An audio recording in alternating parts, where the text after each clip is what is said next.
आज आपण Nanasaheb Patil engineering college हा प्रॉब्लेम पाहणार आहोत। हा ओल्ड बुक मधला प्रॉब्लेम आहे। तर या ठिकाणी रिसिप्ट पेमेंट तुम्हाला दिलेला आहे। तर सुरुवातीला रिसिप्ट साइड बघा, हे सुरुवातीचं बॅलन्स आपण घेत नाही।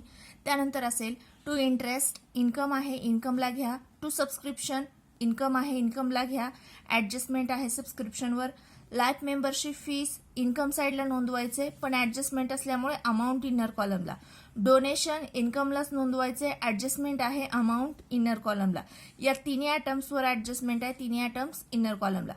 त्यानंतर ट्युशन फी इन्कम आहे, टर्म फी इन्कम आहे, ऍडमिशन फी इन्कम आहे, सन्ड्री रिसिप्ट इन्कम आहे। हे सगळं कुठे येणार आहे? इन्कम साइडला। त्यानंतर पेमेंट साइड असेल, पेमेंट साइडची सुरुवात आहे सॅलरी। आता सॅलरी दोन ठिकाणी दिलेली आहे बघा, एक म्हणजे टीचिंग स्टाफची सॅलरी आहे आणि दुसरी ऑफिस स्टाफची सॅलरी आहे। दोन्ही सॅलरीज आहेत, त्यामुळे हे दोन्ही एक्सपेंडिचर आहेत, एक्सपेंडिचरलाच येणार। टीचिंग स्टाफ सॅलरी असेल किंवा ऑफिस स्टाफ सॅलरी असेल, हे सॅलरी असल्यामुळे एक्सपेंडिचरला। इलेक्ट्रिसिटी एक्सपेन्सेस आहे एक्सपेंडिचरला। त्यानंतर बुक्स, आता हे बुक्स ऍसेट आहे तुमची, ऍसेटला येणार बुक्स। फर्निचर ऍसेट आहे, ऍसेटला येणार, दोन्हीवर ऍडजस्टमेंट आहे। त्यानंतर स्टेशनरी एक्सपेन्सेस आहे एक्सपेंडिचरला। फिक्स्ड डिपॉझिट ऍसेट आहे, ऍसेटला ऍडजस्टमेंट आहे। आणि शेवटी असेल balance carried down, balance carried down balance शीटच्या ऍसेटला। आता ऍडजस्टमेंट देत असताना जरा थोडासा बदल आहे बघा। या ठिकाणी तुम्हाला पहिली ऍडजस्टमेंट दिली आहे। पहिली ऍडजस्टमेंट काय? पर्टिक्युलर्स मध्ये काही ऍसेट आणि लायबिलिटी दिलेले आहेत आणि या ठिकाणी 1/4/2012 आणि 31/3/2013 या दोन तारखा दिल्यात। याचा अर्थ काय? आता उदाहरणार्थ बुक्स हे ऍसेट आहे। 1 तारखेला बुक्सचं किती होत्या बुक्स आपल्याकडे? तर 5,50,000च्या बुक्स 1 तारखेला होत्या। 31 तारखेला किती आहेत? तर 5,50,000च्या। म्हणजे वर्षाच्या सुरुवातीला तुमच्याकडे 1,50,000च्या बुक होत्या आणि वर्षाच्या शेवटी पण तुमच्याकडे 1,50,000च्या बुक आहेत, हे या ठिकाणी सांगण्यात आलेलं आहे। त्यानंतर फर्निचर आहे, 1 तारखेचं फर्निचर आहे, ते दिले तुम्हाला 2,15,000 आणि 31ला पण असेल 2,00,000। मग हे फरक काय आहे? तर फरक कशामुळे आलाय हे आपण प्रॉब्लेम सोडवताना पाहणार आहोत। तूर्त एवढं लक्षात घ्या, ह्या ज्या काही ऍसेट लायबिलिटी दिलेल्या आहेत ह्या तुम्हाला काय करायच्यात? तर बॅलन्स शीटच्या ऍसेट आणि लायबिलिटीला ह्या ऍसेट लायबिलिटी नोंदवायच्यात। आता जेव्हा तुम्ही प्रॉब्लेमची सुरुवात कराल तेव्हा पहिल्यांदा तुम्हाला काय करायचंय?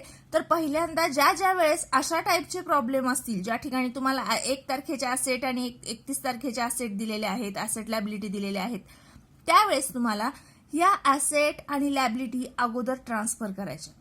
पहिल्यांदा प्रॉब्लेमची सुरुवात करत असताना पहिल्यांदा, कारण आपण सुरुवातीला काय लिहितो?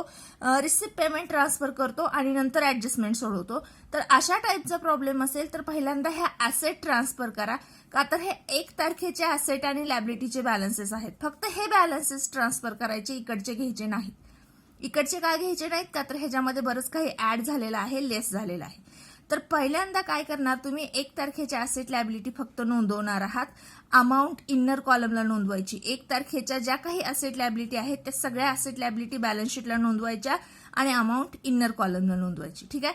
त्यानंतर सेकंड ऍडजस्टमेंट बघा, 50% of donation are for building fund, 50% donation building फंडसाठी वापरायचे and the balance is to be treated as revenue income. 50% donation building fund मध्ये ऍड करायचंय आणि राहिलेलं जे काही बॅलन्स आहे, म्हणजे राहिलेलं 50% डोनेशन इन्कम साइडला आहे असं राहील, ठीक आहे। त्यानंतर आउटस्टँडिंग सबस्क्रिप्शन आहे 4,200, आउटस्टँडिंग सबस्क्रिप्शन मध्ये ऍड आणि second effect balance sheet asset side. त्यानंतर चौथी adjustment, life membership fees are to be capitalised. Life membership fees capitalise करायची म्हणजे ही काय करायची? तुम्हाला कॅपिटल फंड मध्ये ऍड करायची, ठीक आहे। तर आता आपण प्रत्यक्षाचं सोल्युशन पाहूया। आता प्रत्यक्ष सोल्युशन बघूया। तर रिसिप्ट पेमेंट ट्रान्सफर करायच्या अगोदर मी काय सांगितलं, हा थोडासा वेगळा प्रॉब्लेम आहे। अशा टाईपची जर ऍडजस्टमेंट असेल तर पहिल्यांदा ह्या ऍसेट लायबिलिटी तुम्हाला ट्रान्सफर करायच्या, त्यातल्या त्यात हे 1 तारखेचं बॅलन्स तुम्हाला अगोदर ट्रान्सफर करायचं, 31चं ट्रान्सफर नाही करायचं, फक्त 1 तारखेचं बॅलन्स तुम्हाला ट्रान्सफर करायचं आहे अगोदर। तर ऍसेट आणि लायबिलिटी पहिल्यांदा बॅलन्स शीटला आपण ट्रान्सफर करूया। मग अशी चुकून बुकची अमाऊंट जरा वेगळी सांगितली होती, 5,50,000 आहे. तर बघा, पहिल्यांदा आपण ॲसेट ट्रान्सफर करूया इथल्या 1 तारखेच्या जेवढ्या आहेत त्या. तर पहिली ॲसेट काय होती, बुक्स. 1 तारखेची अमाऊंट किती आहे, 5,50,000. त्यानंतर फर्निचर, 1 तारखेची अमाऊंट किती आहे, 2,15,000. त्यानंतर बिल्डिंग फंड. आता बिल्डिंग फंड काय आहे, लॅबिलिटी आहे. या ठिकाणी लॅबिलिटीला लिहिलंय बघा, बिल्डिंग फंड लिहिलाय, 9,35,000चा बिल्डिंग फंड आहे लॅबिलिटीला. त्यानंतर फिक्स्ड डिपॉझिट. फिक्स्ड डिपॉझिट तुमची ॲसेट आहे, ॲसेटला नोंदवलंय फिक्स्ड डिपॉझिट 8 लाख. ह्या सगळ्या ॲसेटवर ॲडजस्टमेंट असल्यामुळे सगळ्या अमाऊंट इनरला लिहिलेल्या आहेत. त्यानंतर कॅपिटल फंड आहे, लॅबिलिटीला कॅपिटल फंड घेतलेला आहे, 7,46,020 एवढा कॅपिटल फंड आहे, तो आपण बॅलन्स शीटच्या लॅबिलिटीला घेतलाय. म्हणजे अशा टाईपची जर ॲडजस्टमेंट असेल, अशा प्रकारची ॲडजस्टमेंट असेल, तर ह्या सगळ्या ॲसेट लॅबिलिटी पहिल्यांदा बॅलन्स शीटला ट्रान्सफर करा आणि हे बॅलन्स, हे 1 तारखेचं एवढं बॅलन्स घ्यायचं, इथलं 31चं बॅलन्स घ्यायचं नाही, फक्त 1 तारखेचं बॅलन्स आपण इनर कॉलमला ट्रान्सफर करतोय. ठीक आहे. आता प्रत्यक्ष रिसिप्ट पेमेंट बघूया. तर पहिल्यांदा काय, इंटरेस्ट इन्कम आहे, इन्कमला घेतला इंटरेस्ट 51,000. त्यानंतर टू सबस्क्रिप्शन 25,800 ॲडजस्टमेंट आहे अमाऊंट इनरला. त्यानंतर लाईफ मेंबरशिप फीस आहे, लाईफ मेंबरशिप फीस सांगितलेली आहे 20,500, याच्यावर पण ॲडजस्टमेंट आहे अमाऊंट इनरला. डोनेशन 6,36,000 ॲडजस्टमेंट आहे अमाऊंट इनरला घेतली आहे. त्यानंतर ट्युशन फी 11,20,000 आहे, इन्कम आहे. टर्म फी इन्कम आहे 2,09,000. ॲडमिशन फी इन्कम आहे 55,000. सन्ड्री रिसिप्ट इन्कम आहे 6,930. इन्कम साईड संपली. आता एक्सपेंडिचर बघा, एक्सपेंडिचरची सुरुवात कशाने होणार आहे, तर पेमेंट साईडला तुम्हाला सुरुवातीला दिले सॅलरी. आता सॅलरी आपण एक्सपेन्सेस आहे एक्सपेंडिचरला ट्रान्सफर केलं. 2 प्रकारच्या सॅलरी दिल्यात, टीचिंग स्टाफची सॅलरी आणि ऑफिस स्टाफची सॅलरी. आपण दोन्हीची बेरीज करून आउटरला घेतली तरी चालते, किंवा आहे अशा 2 सेपरेटली आउटरला टाकल्या तरी चालते. या ठिकाणी टोटल करून आउटरला घेतलेली आहे. त्यानंतर इलेक्ट्रिसिटी एक्सपेंडिचर आहे 51,900. त्यानंतर बुक्स. आता बघा, पहिले बुक्स बॅलन्स 1 तारखेचं बॅलन्स हे कधीच आहे, आता इथं कंसात तुम्हाला समजण्यासाठी मी लिहिते, 1/4/2012 हे बॅलन्स आहे. 5,50,000 हे 1 तारखेचे बुक्स आहेत. त्यानंतर चालू वर्षी परत तुम्ही नवीन बुक खरेदी केलेत आणि ते नवीन बुक कितीचे आहेत, तर ते नवीन बुक आहेत 57,800चे. ते नवीन बुक किती आहेत, 57,800चे आहेत. हे नवीन बुक ओल्ड पहिले जे बुक होते 1 तारखेचे बुक, त्या बुकमध्ये हे न्यू बुक काय करायचे, तुम्हाला ऍड करायचे. ठीक आहे. त्यानंतर फर्निचर सुद्धा आहे बघा, हे 1 तारखेचं फर्निचर आहे, हे तुम्हाला या ठिकाणी दिलंय. 1/4/2012चं फर्निचर किती होतं, 2,15,000चं. म्हणजे वर्षाच्या सुरुवातीला तुमच्याकडे 2,15,000चं फर्निचर होतं. परत चालू वर्षामध्ये तुम्ही नवीन फर्निचर खरेदी केले आणि ते आहे 45,000चं. म्हणून या ठिकाणी काय लिहिणार, ऍड न्यू फर्निचर 45,000. टोटल आउटरला घेतली नाही का, तर याच्यावर डिप्रिसिएशन चार्ज करायचे तुम्हाला, त्यामुळे हे आउटरला घेतलेलं नाही. त्यानंतर स्टेशनरी एक्सपेंडिचर आहे, एक्सपेंडिचरला लिहिले फिक्स्ड डिपॉझिट. आता फिक्स्ड डिपॉझिट बघा, हे 1 तारखेचं फिक्स्ड डिपॉझिट आहे 1/4/2012चं, जे ॲडजस्टमेंटमध्ये तुम्हाला सांगितलं होतं किती होतं, 8 लाख. आणि परत तुम्हाला पेमेंट साईडला फिक्स्ड डिपॉझिट दिले. ऍड न्यू डिपॉझिट म्हणू शकतो तुम्ही.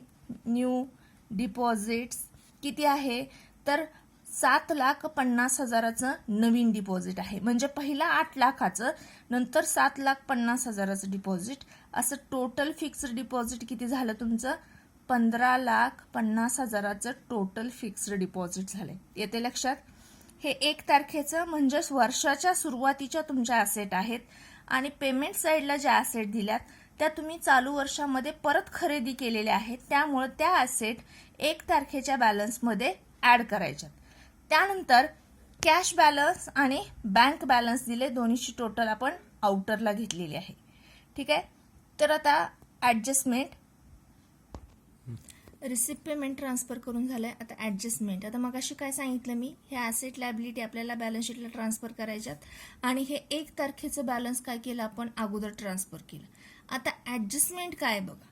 ॲडजस्टमेंट काय, बुकची व्हॅल्यू सांगितली आहे तुम्हाला. बुक्स कितीचे आहेत, 1 तारखेला 5,50,000चे, 31ला पण कितीचे आहेत, 5,50,000चे. पण सध्या तुमच्याकडे 5,50,000चे बुक्स आहेत का, नाही. इकडे बघा, या ठिकाणी सुरुवातीला 1 तारखेचे बुक होते 5,50,000चे. ठीक आहे. त्यानंतर न्यू परचेस केले तुम्ही बुक, पेमेंटमध्ये दिले तुम्हाला. नवीन बुक तुम्ही खरेदी केलेत, कितीचे केलेत, 57,800चे केलेत. मग टोटल बुक किती झाले तुमच्याकडे, 6,07,800चे टोटल बुक झाले. पण 31 तारखेला बुक किती आहेत म्हणून सांगितले, तर 31 तारखेला बुक सांगितलेत तुम्हाला 5,50,000चेच बुक तुमच्याकडे असले आहेत, असं एवढंच सांगितले तुम्हाला. ठीक आहे. मग हे जादा अमाऊंट काय असेल, तर ही जादा अमाऊंट म्हणजेच तुमचं डिप्रिसिएशन आहे. आता सेपरेट या ठिकाणी सांगितलं नाही की डिप्रिसिएशन चार्ज करा म्हणून, पण या ठिकाणी हे तुम्हाला समजून घ्यायचंय की 1 तारखेला 5,50,000चे बुक्स होते, परत तुम्ही न्यू परचेस केले 57,800चे, टोटल बुक तुमच्याकडे आता आहेत 6,07,800चे बुक आहेत.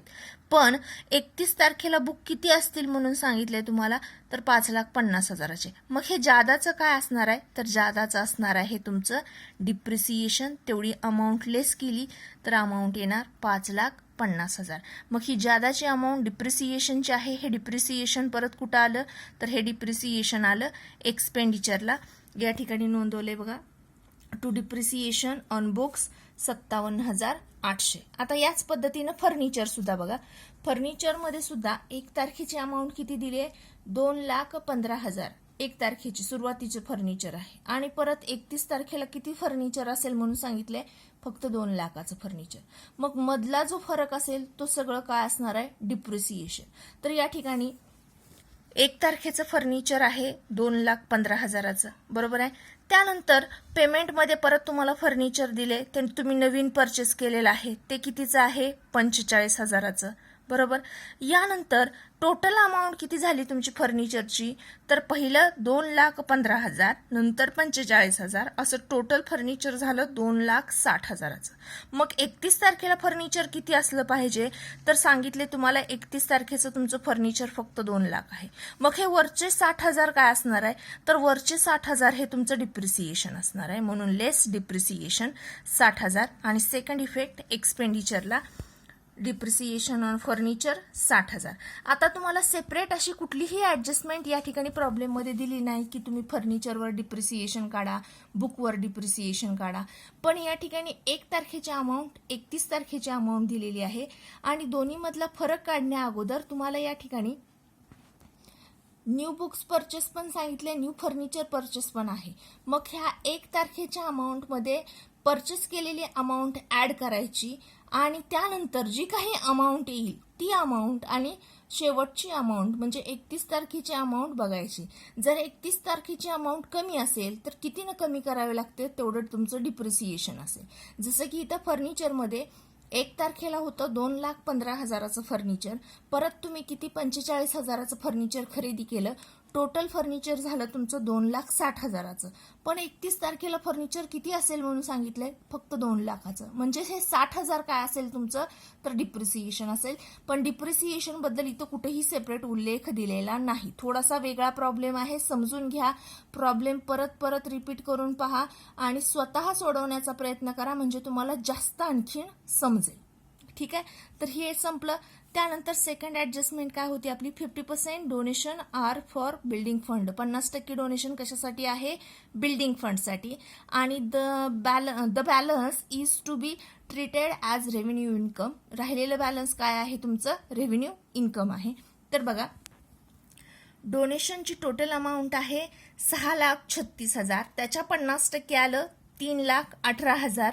तेवढी अमाऊंट आपण लेस केली, लेस 50% बिल्डिंग फंड. आउटरला आली अमाऊंट 3,18,000 आणि जी 3,18,000 लेस केलेली आहे 50%, 6,36,000च्या 50% इन्कमला ठेवलं आणि राहिलेलं 50% आपण बिल्डिंग फंडमध्ये ॲड केला. पहिला बिल्डिंग फंड होता 9,35,000चा, त्यामध्ये 3,18,000 ऍड केले, टोटल बिल्डिंग फंड झाला 12,53,000चा बिल्डिंग फंड झाला. आणि इथं प्रॉब्लेम मध्ये सुद्धा बघा, तर 1 तारखेचा बिल्डिंग फंड दिलाय 9,35,000चा आणि 31चा किती असेल हे सांगितलेलं नाही. म्हणजे 31चा आपला बिल्डिंग फंड किती आला, तर 12,53,000चा 31चा बिल्डिंग फंड आला. ठीक आहे. त्यानंतर तिसरी ऍडजस्टमेंट आहे आउटस्टँडिंग सबस्क्रिप्शन ₹4,200. आता नेहमीप्रमाणे आउटस्टँडिंग सबस्क्रिप्शन आहे, सबस्क्रिप्शन मध्ये ऍड केलं.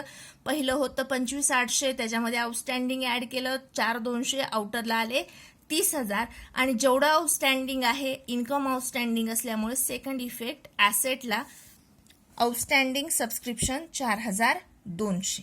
त्यानंतर चौथी ऍडजस्टमेंट आहे life membership fees are to be capitalised. आता लाईफ मेंबरशिप फीस काय करायची आहे, कॅपिटलाइज करायची, म्हणजे टोटल अमाऊंट कॅपिटल फंडला ऍड करायची आहे. बघा, लाईफ मेंबरशिप फीस लेस कॅपिटलाइज्ड 20,500, आउटरला काय राहील का डॅश, आणि एवढीच अमाऊंट कॅपिटल फंडमध्ये ऍड होणार. ऍड लाईफ मेंबरशिप फीस 20,500, या दोन्हीची टोटल करा, कॅपिटल फंडची आणि लाईफ मेंबरशिप फीसची, आणि टोटल इन्नरलाच राहू द्या. याच्यामध्ये सरप्लस ऍड करून टोटल आउटरला घ्यायचे आणि त्यानंतर अकाउंट क्लोज करायचे. तर सरप्लस कसा काढायचा परत एकदा सांगते. इन्कमची टोटल करा, इन्कमच्या टोटलमधनं एक्सपेंडिचरची टोटल वजा करा, आलेला फरक म्हणजे सरप्लस. जर इन्कम साईड जास्त असेल तर सरप्लस असतो आणि जर एक्सपेंडिचर जास्त असेल तर डेफिसिट असतं. इन्कम सरप्लस असेल तर कॅपिटल फंडमध्ये ऍड करा, डेफिसिट असेल तर कॅपिटल फंडमधनं लेस करा. ठीक आहे, सोडवा.